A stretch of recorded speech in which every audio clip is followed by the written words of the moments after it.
અમદાવાદ ને બેસ્ટ નવરાત્રી ક્યાં થાય છે? નહીં ખબર એ તો. ભાઈ મંડલી છે, મંડલી આપણે 24 hours વધારે મંડલી ચાલુ રહે એટલે એમાં મજા આફ્ટર પાર્ટી મંડલીમાં થાય સૌથી બેસ્ટ. આમ તો જીએમડીસી માં જ થાય વધારે. મંડલીમાં તો જવું જ છે આ વખતે. આદિત્ય ગઢવીમાં ઓફ કોર્સ. કર્ણાવટી ક્લબ બાજુ એ બાજુ સારું થાય. તો બધી જગ્યાએ પર જીએમડીસી બેસ્ટ. ઘણી બધી જગ્યાએ બેસ્ટ થાય છે, સોસાયટીમાં થાય છે, ત્યાં જ મજા આવે. આ વખતે સ્પેશિયલ વસ્તુ એ છે કે અમદાવાદમાં છે ને આજે તો ગઢવી 9 દિવસ અહીંયા છે, એટલે ઓબ્વિયસલી આપણે ત્યાં જ જવાનું હોય ને, ગમે ત્યાંથી પાસનું સેટિંગ કરવું પડશે. જોઈએ કીર્તિદાનની ઈચ્છા છે આ વખતે.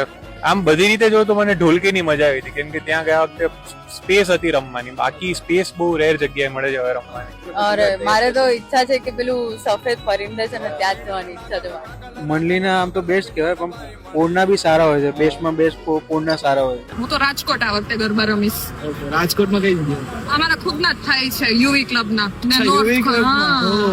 પેલા 11 ની જો કે ગમે તો છે, પણ પેલાની વધુ ગમતી, કેમ કે ગામડે થતી, સમૂહમાં થતી, એક મજા અલગ હતી. આપણે નવરાત્રીમાં વિચાર છે આણંદનું સૌથી મોટું ગ્રાઉન્ડ છે, મા શક્તિનું ગ્રાઉન્ડ, ત્યાં આગળ આપણે જવાનો પૂરેપૂરો વિચાર છે. तक तो कोई प्लान है नहीं हमारे ऐसे जाने का, और होगा तो हम नरोड़ा पाटिया जाने वाले हैं, वहाँ से जा सकते हैं हम. બધું રમવું ગમે, પણ છોકરી જોડે હોય છે બસ. ભાઈ